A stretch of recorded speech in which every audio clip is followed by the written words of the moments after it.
So I got my Steam Deck a few weeks ago, and of course I've been playing all the standard games like Vampire Survivor, Slime Rancher, and of course all the Lego games.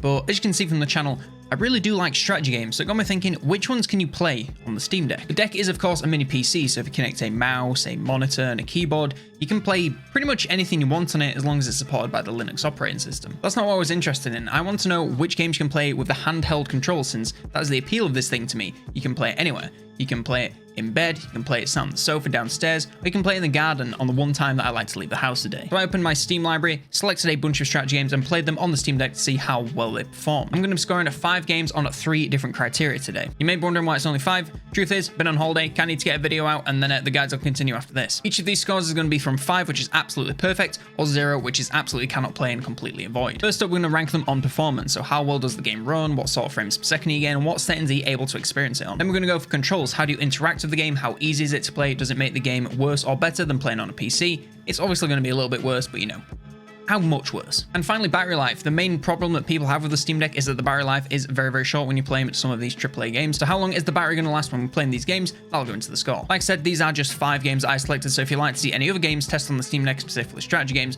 leave a comment down below and I might do a part 2 to this video if you like it that much. So into the list. First of all, let's just go with the obvious. We've got to get Warhammer 3 out of the way. So yes, it does run, but it's not exactly what you'd call a smooth experience. Even on the lowest settings, you're looking at sub 30 FPS most of the time on the campaign map as well as battle. On the campaign map, this doesn't really matter since you can take as much time as you want. Sometimes you get a no reg on certain inputs when the game was stuttering, but for the most part, you can technically play an entire campaign in the campaign mode, but on very low frame rates, like sub 30. And this will only get worse the later into the campaign that you go, because there'll be more armies and heroes and just more stuff going on the map in general, so it's going to chug. In battles, this is of course much worse since they are in real time, so you need to give your orders as quickly as possible to ensure your troops are doing the right thing that you want them to at that time. The low frames and the no reg do tend to make this a lot harder, and it is not the most optimal experience to play battles. And to put the icing on the performance cake, you can't even play Mortal Empires at all. It just won't launch. It loads most of the way and then the thing just crashes and you have to restart the Steam Deck. And you also can't play Warhammer 2. It's not supported at all. The frames that you get on the main menu are like sub 10. Realms of Chaos does work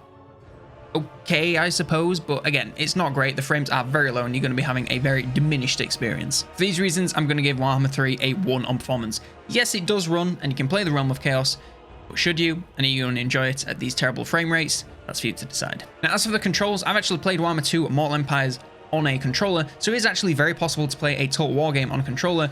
It's just not the easiest. As I mentioned in the performance section, you can take as much time as you need in campaign, so using the trackpad and the right trigger to do your mouse clicking, that pretty much lets you do anything in the campaign since it is pretty much all controlled with the mouse, and then you just use the left stick to move around the map. Easy peasy. In battles, it's fine and you can do it, but as I said, it's in real time, and obviously moving a trackpad around on a Steam Deck isn't as precise as moving a mouse around on a PC.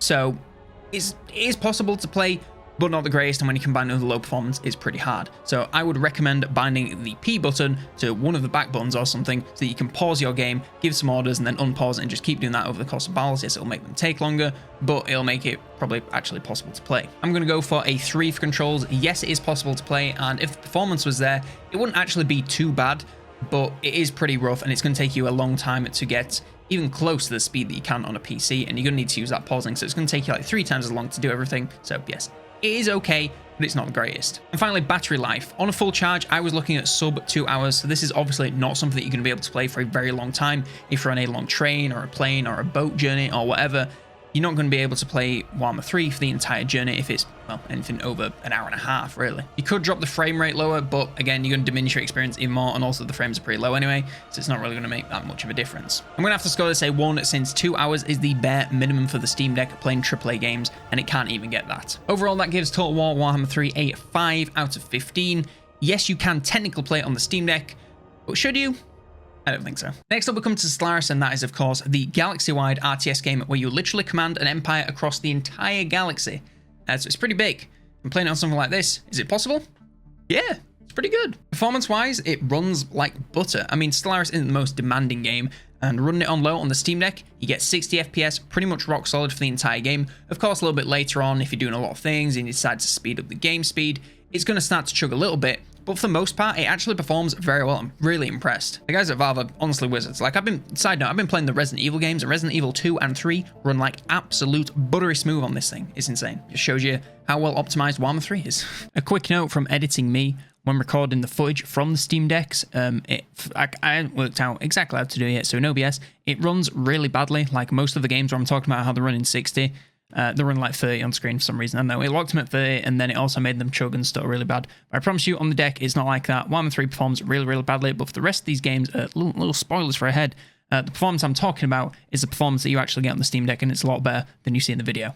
Okay, sorry about that, back to the video.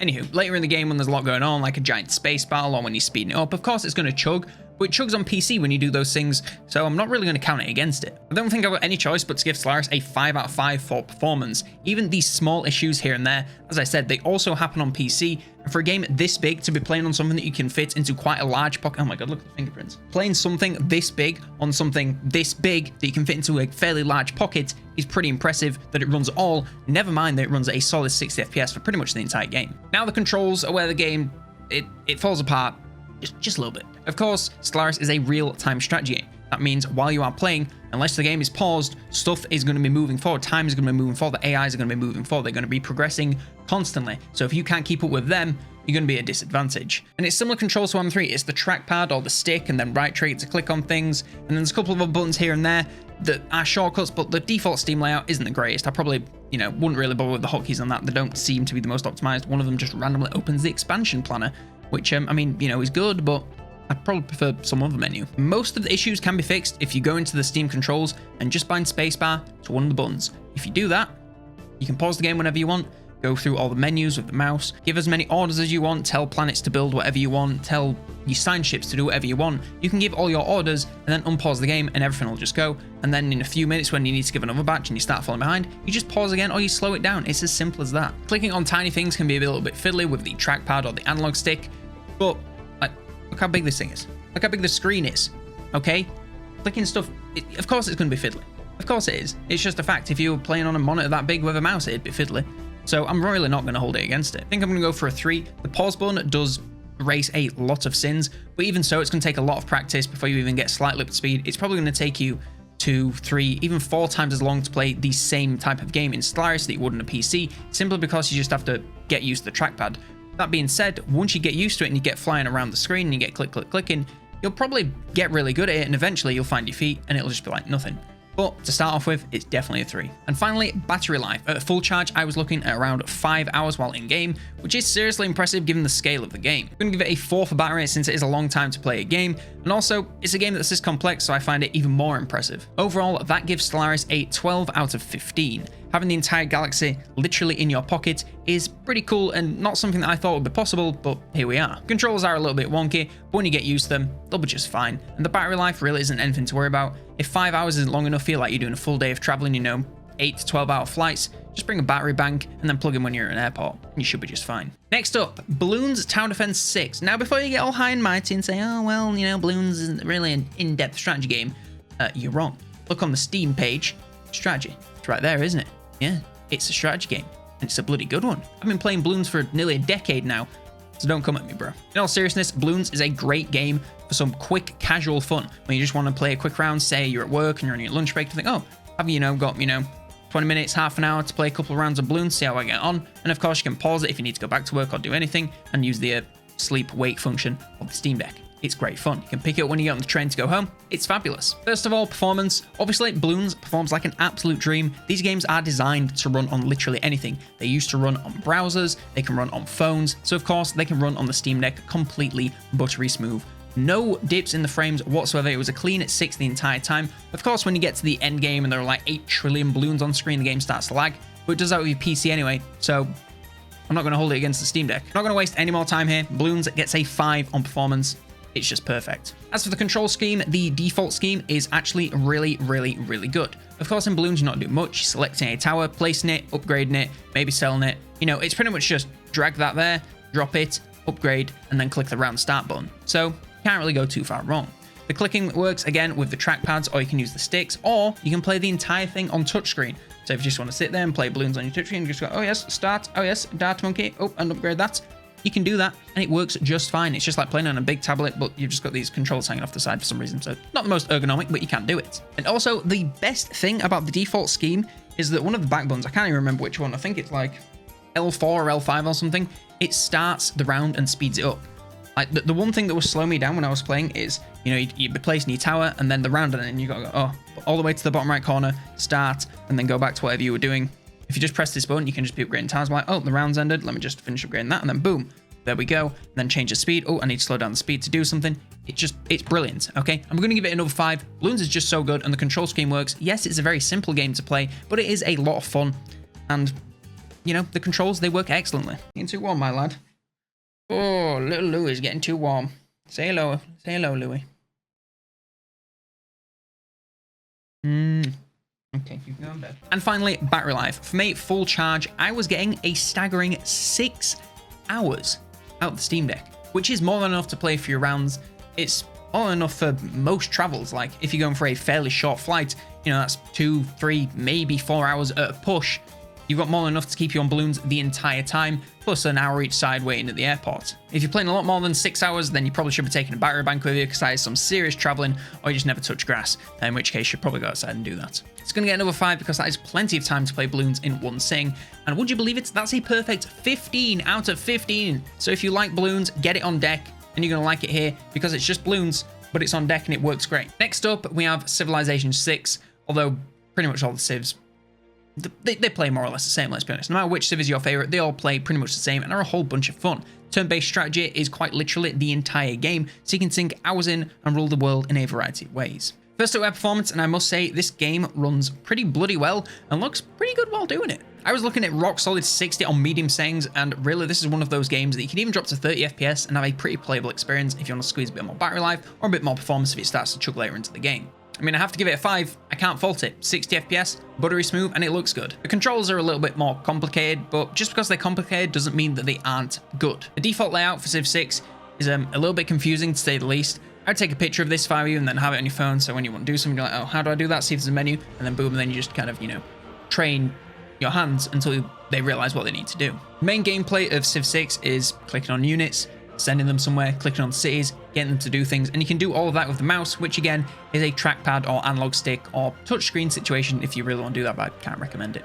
Sadly, the nature of these sorts of games is information overload, so I'm going to give it a 4, since technically the controls are all there, and I imagine once you get a bunch of hours into them, you're going to be flying through the menus and playing Civ 6 at a rapid rate, but until you get there, it is going to be really, really complicated to understand what buttons you need to press to do what menus you need to get into. So yes, it's a 4, but when you're in control of it, it would probably bump it up maybe a little bit more, but you'd have to wait and see. And finally, battery life. I was looking at 4 hours in-game, which is pretty decent for a large-scale strategy game, especially on medium settings. Of course, if you want to turn it down, lower the frame rate, as I said, you can squeeze more performance out of that, but this is a pretty nice middle ground. Yes, you can't complete an entire Civ game in one sitting unless you're playing on very short settings, but you can play a bunch of turns and have a bunch of fun before you need to charge up again. I'll give this a 4, since it's a pretty sizable chunk of time, but it's not a full day if you're doing a whole day of traveling. So that gives Civilization 6 a pretty powerful 13 out of 15. It'll take some getting used to, but once you do, you've got a lot of game to play here, and it plays pretty well. And finally, we come to an oldie but a goldie. It's got a special place in my heart, FTL, or Faster Than Light. Now, it's been out for years, but it's still a ton of fun to run through and play all the different ships and random encounters, and it's different every single time, so it can keep you coming back, and you can, in theory, play it forever. Of course, a game like this runs a solid at 60 FPS, and it looks as good as it can in its own indie way. It's an easy 5 for performance, and I don't really need to go into any more detail than that. As for controls, the game was of course designed for mouse and keyboard, so playing it on a trackpad is a little bit more challenging, but it's not impossible. As with most things on this list, yes, it is very, very, very playable. It's just going to take you a little bit more time to do things. It again comes back to trackpads and triggers. You need to select your dudes, send them places, and it's much easier to do with a mouse, but it's not impossible to do with a Steam Deck. But the best part about the default control scheme is it has a pause function built in to one of the backbones. This means you can pause the game, give orders in your own time. You don't need to rush. You can take as much time as you would possibly ever need, as long as you don't run out of battery. You can keep playing. It's as simple as that. You pause the game, give everyone orders, tell your guns where to shoot, tell the people where to stand, boom, boom, boom. And then you keep playing, you unpause, and then pause again when you need to get more orders. It's as simple as that, and it works pretty well. I'm going to give it a 4, since like I said, you can pause it, and that is excellent in the default. Of course, if it wasn't default, you could add it in anyway, but it makes it very, very easy to just pause, give all the orders, no matter how slow you are using the trackpads. But I'm not giving it a 5 because trackpads aren't the most optimal for this sort of game, but you will get used to it. And finally, battery life on our final game, and for this one, you were looking at over 7 hours, which is more than enough for multiple runs, and it can keep you busy for pretty much an entire day. That's going to be a 5 out of 5 because you can't ask for more than that. 7 hours is like the battery life of the Steam Deck when it's doing nothing. Indie games are the king on this device, and this just goes to show you, if you play indie games, you're going to get way more than the 2 hours that everyone's crying about on the battery forums, okay? The battery of the Steam Deck isn't that bad. It is just that bad if you're playing very heavy-duty games on it. Anyway, FTL is a great game despite being old, and it's a lot of fun to play over and over and over again, and it is very possible to do it on the Steam Deck. And that's 5 strategy games you can play on deck, and my thoughts onto if you should even try. Let me know if you thought this video in the comments below, and let me know if there are any other strategy games you want me to try on the deck, and if this video does well, might give it a part 2. Consider subscribing to the channel so you never miss a thing. As I said, this is kind of a bit of a shorter video because I've been on holiday. I'm going to be back with the guides on Friday, every Friday, and then on Monday we'll have other things, probably more guides, but just not the main guides, until I get my feet under me. Okay? Sounds good. Massive thank you to all supporters for supporting the channel, in particular Henry Tucker at the Officers tier. I really do appreciate it. One last thank you for watching, and for now, I've been Colonel Damneders, and I will see you next turn.